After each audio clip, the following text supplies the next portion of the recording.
சொல்லுங்கப்பா, டைம் ஆகுது. நம்மளுக்கு என்ன வேலை இருக்குது சொல்லுவோம். ஆ, ஆமா. இது சப்ப மேட்டருப்பா. நான் கேட்க போறீங்கன்னா, இந்த மஹிந்திரா என்ற ஓவியாளர் சொந்த ஊர் இது. என்னான்னு கேட்கிற கரெக்ட் தானே? நான் கேச்சு புடிச்சுனா உங்களாண்ட பேச்சா? மகேந்திரன்ற ஓவியானந்தரோட சொந்த ஊர் இது. ஆ, அவர் இந்த ஊர்ல பிறந்தாரு. அவர் என்ன டிஸ்ட்ரிக்ட் அப்படின்னு தானே கேக்குறீங்கோ? சொல்றான்பா.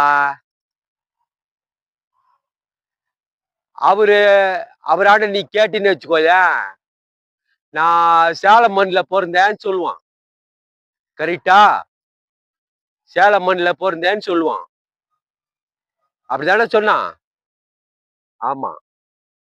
அதாவது பட்டது, அவன் பிறந்தாப்பா அந்த ஊரு சேலம். சேலம் மாவட்டம் தான்.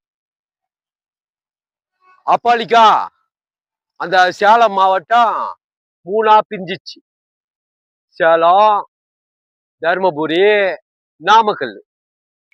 அவனை பத்தி இது சொல்லும்போது, இந்த தபால் பெட்டி, இந்த போஸ்ட் கார்டு நம்பர் இருக்குதாமே, பின்கோடு நம்பரு, அதான்ப்பா 63721 அப்படியா போடுறான்ல. அது எங்க வருதுன்னு கண்டுபிடிங்கோ.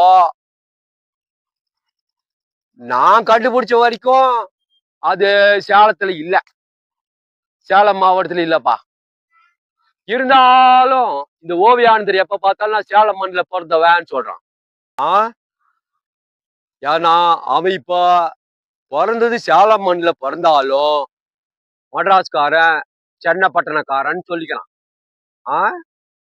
கிறுக்கு தாத்தன், இந்த பொம்மா தாத்தன் ஏதாவது சொல்றேன் இம்பார்ட்டனா சொல்றேன்னு, நம்ம கொஸ்டினுக்கு சொல்றேன்னு பதில் சொல்ல வந்துன்னு நம்மள நம்மளாண்ட இப்ப ஒண்ணுமே சொல்லாம கலண்டுக்கிறானேன்னு நீங்க ஒன்னும் டென்ஷன் ஆகாதீங்க.